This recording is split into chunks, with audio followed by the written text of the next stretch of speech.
Vira e mexe nós vamos ao cinema e assistimos filmes que falam sobre maldições, sacrifício, acidentes de avião, entre outros. Nós nos emocionamos assistindo esse tipo de vídeo. Nos emocionamos, sentimos medo, mas logo nos tranquilizamos sabendo que aquilo é apenas ficção. Impossível de acontecer na vida real. Só que é aí que nos enganamos. A ficção imita a realidade, não vice-versa como te ensinaram. Observando as últimas tragédias e observando pequenos detalhes igualmente se faz no filme, você pode encontrar facilmente os padrões. Cada gesto que fazemos, do rotineiro ao monumental. O sinal vermelho que nos faz parar ou avançar. As pessoas com quem transamos ou que não transam conosco. Os aviões que embarcamos ou desembarcamos. Tudo isso faz parte do sádico esquema da morte que nos leva ao túmulo. Um esquema. Em 1996, o Brasil perdia a banda mais irreverente da sua história, os queridos Mamonas Assassinas. Uma banda que saiu lá de baixo, passou por humilhações, mas que em 1995, lançando seu primeiro álbum gravado em estúdio, conquistaram o Brasil e se tornaram o maior fenômeno que já tivemos por aqui, vendendo mais de 3 milhões de cópias, o que rendeu o disco de diamante para a banda. Infelizmente, esse seria um sucesso meteórico, e não porque o público perdesse o interesse pela banda, mas porque uma tragédia estava por vir, e deixaria a banda entre nós por apenas 7 meses. O sucesso da banda crescia astronomicamente. Um estilo 100% original, misturando ritmos com um jeitinho que só brasileiro sabe fazer. A banda chamou a atenção internacional. Os Mamonas Assassinas partiam para sua primeira turnê internacional. Poderia ser que dessa vez a música brasileira ia mudar a cabeça dos gringos, como já foi há muito tempo atrás, na era de ouro do Brasil. Só que parece que isso não agradava aqueles que estão na elite. Poderia atrasar a agenda global. E então, em um acidente para lá de duvidoso, toda a banda morreu na manhã de 2 de março de 1996, na Serra da Cantareira. Enquanto o piloto tentava fazer uma arremetida, que para quem não sabe é uma manobra feita geralmente quando o piloto vai posicionar a aeronave. Neste caso foi dito que o piloto pediu para pousar e a torre negou, pois já havia outro avião mais próximo do que ele. Então, para ficar na frente do outro avião, ao invés de fazer o contorno necessário, ele resolveu arriscar a manobra. Só que ele virou para o lado errado. E isso causou um choque com a Serra da Cantareira.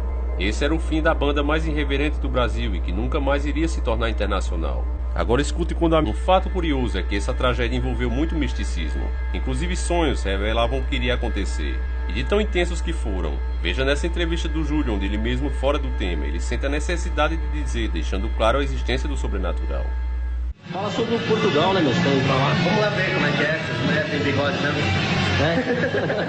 Júlio se afasta, mas volta e faz uma revelação.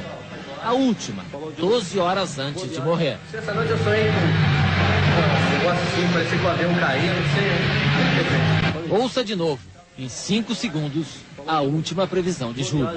Essa noite eu sonhei com um negócio assim, parecia que o avião caía, não sei. Essa é hoje uma das maiores provas de premonição do mundo e que muitos consideram ser um sinal de Deus para que a banda pudesse evitar o que estava fato. O acidente foi causado pelos senhores do mundo. Quem acredita nessa hipótese também acredita que a banda foi sacrificada com 2 objetivos: agradar entidades a quem a elite global serve e impedir que a música estrangeira invadisse os países de primeiro mundo. Isso levantaria o interesse internacional da cultura aos países de terceiro mundo. Nesse caso, poderia atrapalhar a agenda global, chamando a atenção para a exploração que eles vêm fazendo através dos séculos a países como o Brasil. Nós já vamos explicar os rituais da elite global um pouco mais para frente. Para você, vamos de volta para o futuro.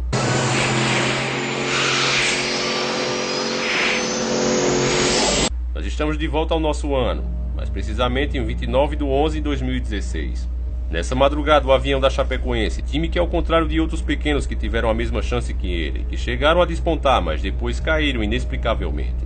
Ao contrário deles, a Chapecoense vinha mostrando que o velho futebol ainda existe, provando que jogar pelo amor à camisa e ao esporte pesa mais independente da técnica do que jogar por dinheiro. Semelhante aos Mamonas Assassinas que rumavam a carreira internacional, a equipe Chapecó rumava a Bolívia. Eles iriam disputar uma final internacional e caiu próximo a seu destino final. A mídia afirma que tudo era culpa do piloto, que era dono da firma e do avião. Ele quis economizar combustível, mesmo sendo ele piloto experiente, já ter carregado jogadores importantes como a seleção argentina. Ele era também acostumado a fazer aquele trajeto, mas dessa vez ele achou que se por acaso faltasse gasolina era só pôr na banguela.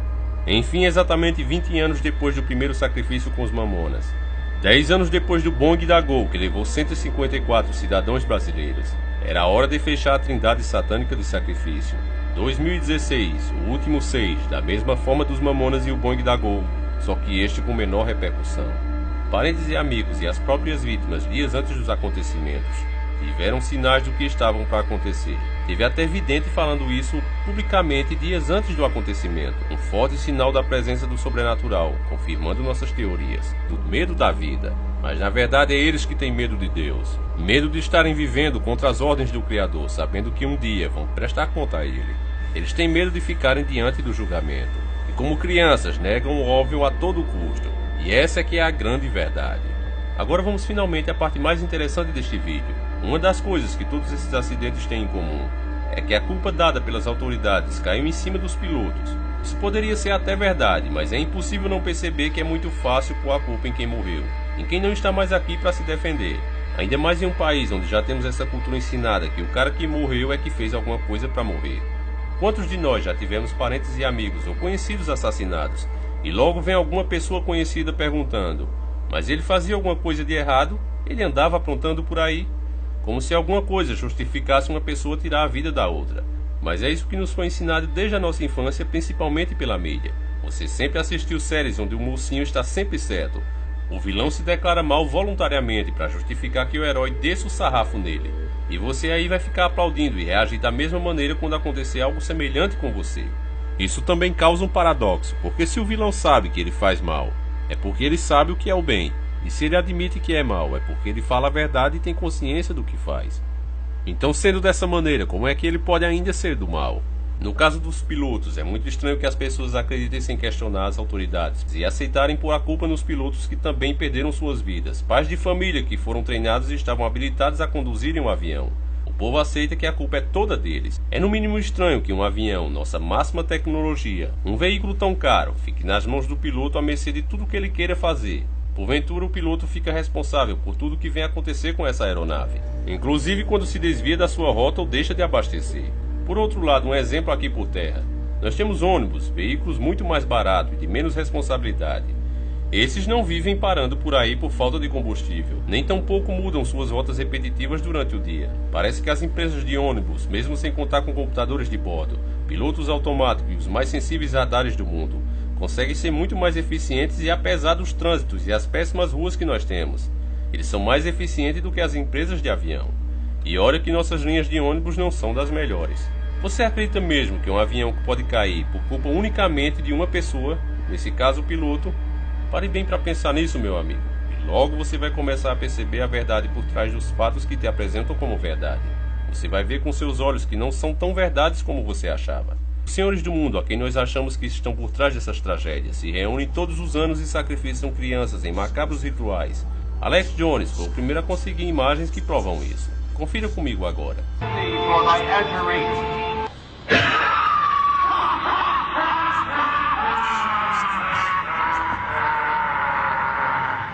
Essas pessoas que estavam ali não eram João de Botequim nem a Maria da padaria. Eles eram nada mais nada menos que a elite do mundo. Ex-presidentes, chefes de estados e ministros. Eles se sacrificam inocentes em meio a florestas, pelados, tudo em homenagem ao Deus que eles seguem. Eles são fanáticos, não há outra palavra para defini-los. Eu não quero aqui entrar num critério religioso. Você não é obrigado a acreditar que existe uma entidade espiritual. Mas você não pode deixar de enxergar que existem pessoas que acreditam em entidades e atribuem seu sucesso a elas. Essas mesmas são capazes de tudo para agradá-las e se manterem no poder.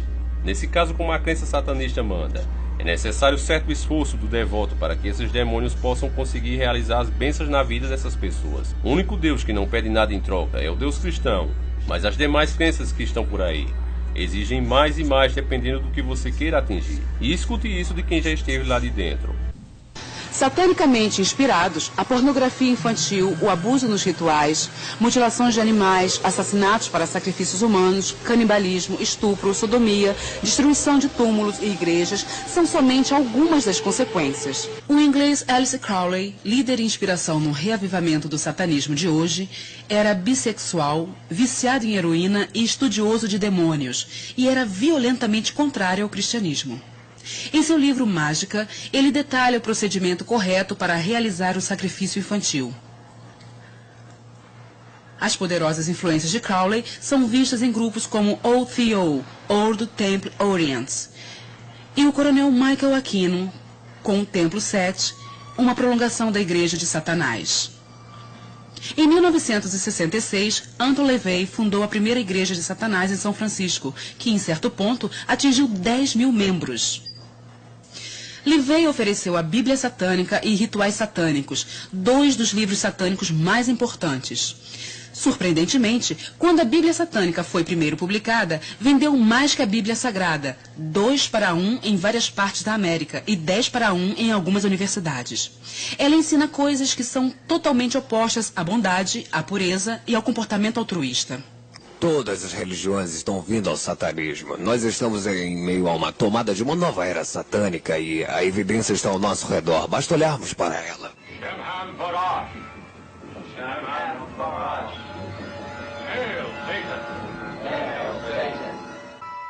Bom, assim que eu entrei na magia branca, tudo parecia muito bom. Parecia branco e inocente, simplesmente saindo e colhendo ervas, adorando a natureza. Mas quando eu cheguei aos níveis mais altos, eu aprendi que o nome do deus chifrudo era Lúcifer.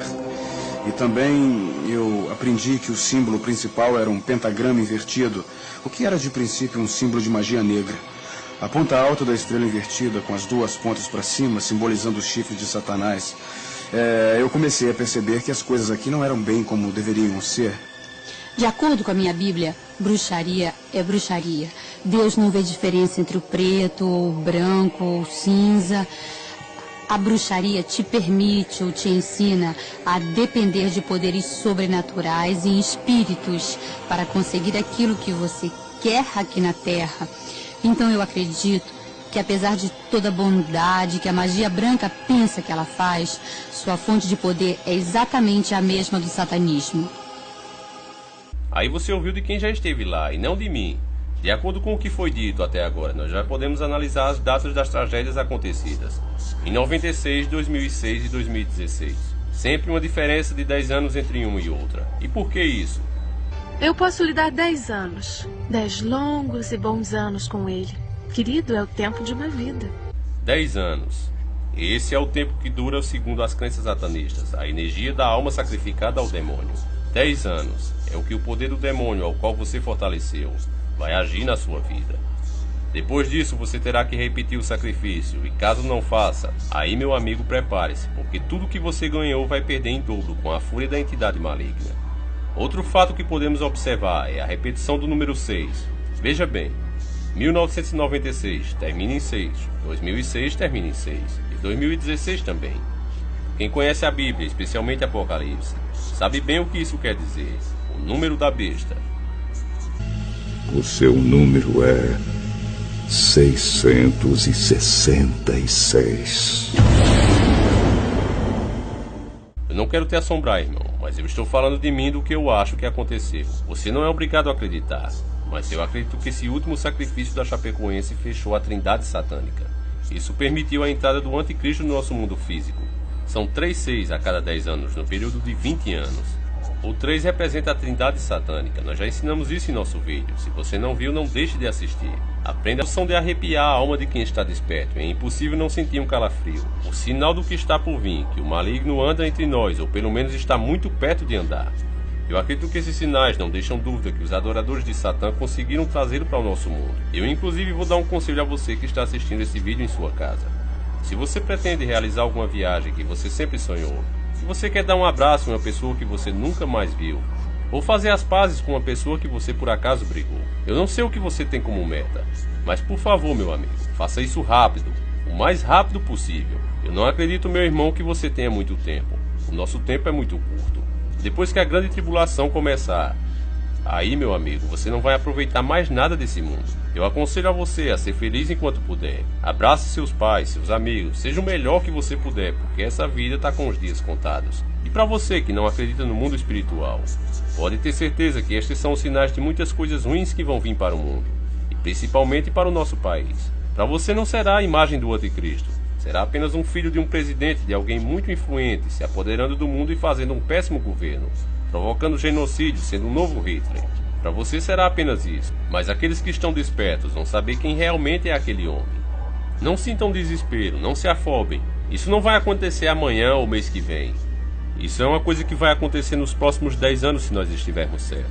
Não há razão para desespero. Como eu já disse, aconteça o que acontecer, nós vamos cair em pé, lutando até o último momento. Desistir para mim não é ser cristão. Então vamos apenas ficar atento aos fatos e não deixar para fazer amanhã o que se pode fazer hoje. Pense bem nisso, meu amigo, porque esse vídeo acaba aqui.